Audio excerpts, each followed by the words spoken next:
if you're charging your laptop with a cheap USB-C cable, this is the upgrade you'll want. This is a USB-C to USB-C 6.5 foot cable. It's built for people who actually use their devices all day, every day. I use mine at work.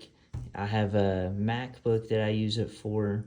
It supports fast charging, high power delivery, so it works great for my MacBook. It's not just for phones, and its length is perfect for me whenever I'm at my desk to be able to set up. And I also use it bedside whenever I'm having to work late at night.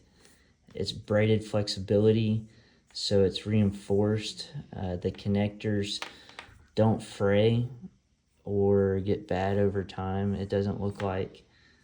So this is how I use it. I'm going to plug it up to my charger here, and let me plug that into the wall. Stretch that out, and then pull my MacBook over.